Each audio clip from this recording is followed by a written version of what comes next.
पूरा भरोसा है कि ये समाजवादी गढ़ है, लेकिन इस गढ़ को मजबूत बनाने के लिए आप सबकी, हम सबकी जिम्मेदारी है।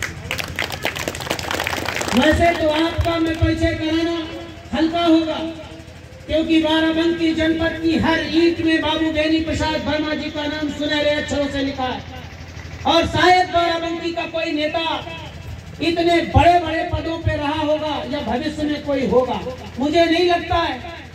वो 5 बार लोकसभा के सदस्य रहे, 5 बार उत्तर प्रदेश की विधानसभा के सदस्य रहे, 1 बार भारत की बड़ी पंचायत राज्यसभा के सदस्य रहे, 2 बार भारत सरकार के कैबिनेट मंत्री रहे, उत्तर प्रदेश सरकार के मंत्री रहे। उनका बहुत बड़ा राजनीतिक कद था और आप उनके वारिस हैं, इसलिए आपका, और आप खुद कैबिनेट मंत्री रहे, इसलिए आपको पहचान बताने की जरूरत नहीं है कि एक क्षेत्र में काम किया है। आपने जनपद के कोने कोने में बाबूजी ने काम किया था, और जनपद में कोने कोने में आप काम कर रहे हैं। हम सौभाग्यशाली हैं। हम धन्यवाद देना चाहते हैं राष्ट्रीय अध्यक्ष जी को, जिन्होंने ये जाना और समझा कि कुर्सी विधानसभा से यदि राकेश वर्मा लड़ेंगे तो पूरे जनपद में समाजवादी पार्टी मजबूत होगी और कुर्सी भी मजबूत लोगों से जीत कर जाएगी। और इसलिए भी क्योंकि समय कम है, इसके बाद तरावा में बैठक है, अनीस मंसूरी जी आ चुके हैं। बस इतना मैं कहना चाहता हूँ कि पश्चिमी उत्तर प्रदेश के फर्स्ट फेज में वोटिंग हो चुकी है, सेकंड फेज की कल वोटिंग होनी है। आम जनमानस में, चाहे चट्टी चौराहे पे, चाहे जहां चर्चा कर लो, हर व्यक्ति कह रहा है कि परिवर्तन की आंधी है। उत्तर प्रदेश की गद्दी पे अखिलेश यादव को बैठने से कोई नहीं रोक सकता है। और जब परिवर्तन की बहार बढ़ रही है, जब गाजियाबाद से गाजीपुर तक परिवर्तन की बहार चल रही है, तो कुर्सी विधानसभा में विधायक चुनने नहीं जा रहे हो, सीधे उत्तर प्रदेश में अखिलेश यादव जी की बाई कुर्सी पर बैठाने आप जा रहे हो। आप भी कैबिनेट मंत्री रहे, इसलिए मैं कहना चाहता हूँ कि आप विधायक के साथ साथ सीधे मंत्री बनाने जा रहे हो। पिछली बार भारतीय जनता पार्टी के विधायक यहाँ जीते थे, एक काम कोई बता दे, मैं चैलेंज करना चाहता हूँ। हमारे इस क्षेत्र के फरीद भाई विधायक थे, सड़कों से लेकर के जब पॉलिटेक्निक मिनिस्टर थे, नई पॉलिटेक्निक भी बनवाया था, हर क्षेत्र में हमने काम किया था। ऐसा कोई तबका नहीं है बाराबंकी जनपद में एक कोई बड़ा काम नहीं हुआ, एक भी कोई काम नहीं बीजेपी का नेता बता सकता है।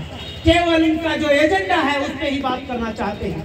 इसलिए आने वाली 27 तारीख को यदि हम गरीबों के घरों में बिजली के बिल पर ताला मरवाना है, तो आप राकेश वर्मा जी को साइकिल वाले निशान को जिता देना, क्योंकि हमारे नेता ने कहा है, मुलायम सिंह जी के बारे में कहा जाता है कि जो है अपनी बात पे कायम उसका नाम है मुलायम, जिसकी कथनी और करनी में अंतर नहीं है, वो पार्टी के हम लोग वारिस हैं। और हमारे नेता ने जो वचन पत्र घोषित किया है, जो घोषणा पत्र दिया है, जो संकल्प पत्र दिया है, उसमें हमने पहले नंबर पे लिखा है कि गरीबों की बिजली का बिल 5 साल माफ, 300 यूनिट के नीचे जितना बिजली का बिल माफ, किसानों की जितनी भी फसलें हैं, चाहे गेहूं हो, चाहे धान हो, चाहे दलहन हो, सबका एमएसपी पे खरीद होगी, पूरी की पूरी खरीद होगी।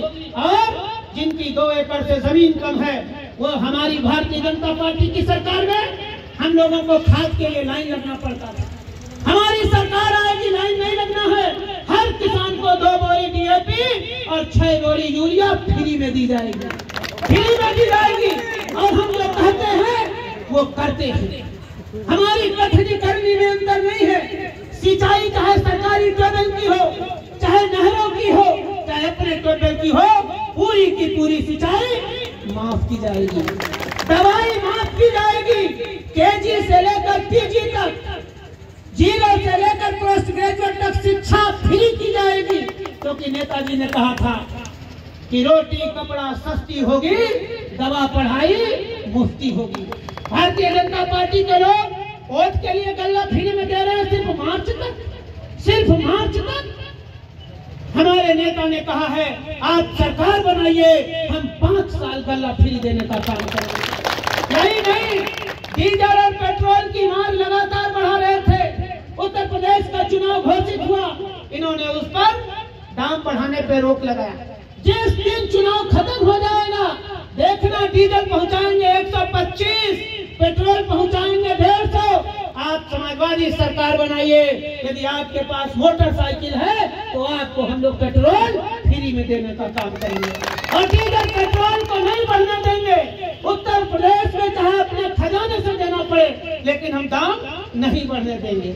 महिलाओं के लिए हम महिलाओं के लिए हर महिला को 1500 रुपया पेंशन देंगे, समाजवादी पेंशन देंगे हर महिला को 1500 रुपया महीना।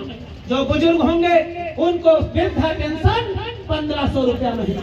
हमने अपने वचन पत्र में लिखा है और जो वचन मुलायम सिंह ने दिया है वो वचन पूरा करना भी जानते हैं। यही नहीं, जो हमारी बहनें 12वां पास होंगी वो यदि लखनऊ यूनिवर्सिटी भी पढ़ने जाएंगी तो उनको लैपटॉप देने का काम अखिलेश यादव जी करेंगे। यही नहीं, ऐसा कोई क्षेत्र नहीं है, हम पुलिस वाले जो हैं उनकी नौकरी हफ्ते में 1 दिन छुट्टी देंगे। जो सरकारी सर्विस में हैं, जिनकी पेंशन इन्होंने रोक दिया था, हम उनकी पेंशन भी बहाल करने का काम करेंगे। हर क्षेत्र में काम करेंगे, किसानों से लेकर के गांव गरीब गुर्बत में रहने वाले मजदूरों के लिए भी हम हर क्षेत्र में काम करना चाहते हैं। लेकिन आपको पता है, लोकतंत्र में लड़ाई लाठी से नहीं जीती जा सकती है, लोकतंत्र में लड़ाई हमेशा वोट से जीती जा सकती है। यही एक ताकत बाबा साहब अम्बेडकर ने दिया है, जो गरीबी और अमीरी को खाई को तोड़ देता है। दुनिया का सबसे बड़ा ताकतवर व्यक्ति हो, चाहे मोदी हो, चाहे अंबानी हो, चाहे अडानी हो, चाहे योगी हो, वो भी लोकतंत्र के महोत्सव में एक वोट डालेगा और हमारे दिनेश भाई भी एक ही वोट डालेंगे। इसलिए इस ताकत को पहचानो कि जब वोट पड़ता है तो गरीब और अमीर एक घाट का पानी पीते हैं, दोनों वोट की ताकत की बराबर होती है। इसलिए अपनी वोट की ताकत को पहचानो। ये वोट के माध्यम से सरकार में आए थे, इनको वोट के माध्यम से ही सरकार से बाहर करना है। लोकतंत्र में दूसरा रास्ता नहीं है, इसलिए अपनी वोट की ताकत को पहचानो। वोट इसलिए डालना जरूरी है क्योंकि अपने अपमान का बदला लेना है। जो आपके साथ 5 साल अपमान हुआ है, चट्टी चौराहों पे, तहसील में, थानों में, कचहरी में जो आपके मान सम्मान पर ठेस पहुंचाया गया है, तो उसके लिए आपको 27 तारीख को राकेश वर्मा जी को उत्तर प्रदेश की विधानसभा में भेजेंगे। यदि आप अपने खेतों की दिन भर अपने खेतों में काम करते हो और रात में टार्च लेकर के, लाठी लेकर के अपने खेतों की रखवाली करते हो, कभी कभी आपको भी पटक देता है। हमारे यहाँ तो बड़े वाले को जो बड़ा सड़ होता है उसको क्या कहते हैं? दिल्ली वाला। और जो छोटा वाला टहलता है उसको क्या कहते हैं? लखनऊ वाला। इन दिल्ली और लखनऊ वालों को यदि खदेड़ना है तो 27 तारीख को राकेश वर्मा की साइकिल पर मुहर लगानी है। इसलिए समय कम है, इतना मैं निवेदन और आग्रह करना आया। कितनी कर्मकाल चाहे जितने हो, जब आप लोग खड़े हैं, लोकतंत्र की यही महानता है कि जीत लोगों की होती है, तंत्र की नहीं होती है। और लोग हमारे साथ हैं, तंत्र उनके साथ है। तंत्र टूट जाएगा, लोग जीत जाएंगे। जिधर जनता चलती है उसी की जीत होती है। बड़े बड़े का सिंहासन जूती के नीचे आ जाता है। इसलिए मैं आपसे आशीर्वाद मांगने आया हूँ, आपसे सहयोग मांगने आया हूँ कि समय कम है, कम से कम आज तारीख है 13, प्रचार करना है 25 तक, दिन बचे हैं 10-12। कम से कम आप लोग अपने अपने परिवार से 1 दिन का समय दीजिए। इसलिए भी दे दो कि जिस घर मंत्री जी न पहुंच पाए, जिस गांव में जाते हैं भाई वे दूसरे मोहल्ले में न जा पाए, यही तो इनकी शिकायत हो सकती है। ये तो बेदाग है, इन्होंने इतना काम किया है कि इनके नाम से ही वोट मिलता है, लेकिन भाई वे गांव पहुंचे, उधर नहीं पहुंचे, तो ये जिम्मेदारी हमारी आपकी है, हमारी आपकी है। 27 तारीख के बाद जब 10 तारीख को रिजल्ट आएगा, हर गांव, हर गली, हर घर जाएंगे और आप सब लोगों की जिम्मेदारी है कि हर बूथ पे बीजेपी को रोकना है। ये नहीं कि उधर बहुत अच्छा है, इधर हर जगह अच्छा है। अनवारी से लेकर के बसारी तक एक भी पोलिंग भारतीय जनता पार्टी नहीं जीत रही है। सारे दल, जाति, धर्म, मजहब, कोई ऐसी जाति नहीं है जिस जाति के लोग हमारे साथ नहीं है। ऐसा कोई धर्म नहीं है जो हमारे साथ नहीं है। आज इनका कार्यक्रम सिखों ने कराया। बताइए, हमारे मौलिया गुड्डू प्रधान हैं, प्रोग्राम मांगने के लिए 3 दिन से दौड़ रहे हैं। मौजूदा प्रधान अगर सकते हैं मजबूती, ऐसा कोई बिरादरी नहीं है जो हमारे साथ न हो, लेकिन हम सबकी जिम्मेदारी है कि अखिलेश यादव जी को यदि लखनऊ पहुंचाना है तो कम से कम 12 दिन तन और मन दे दीजिए। धन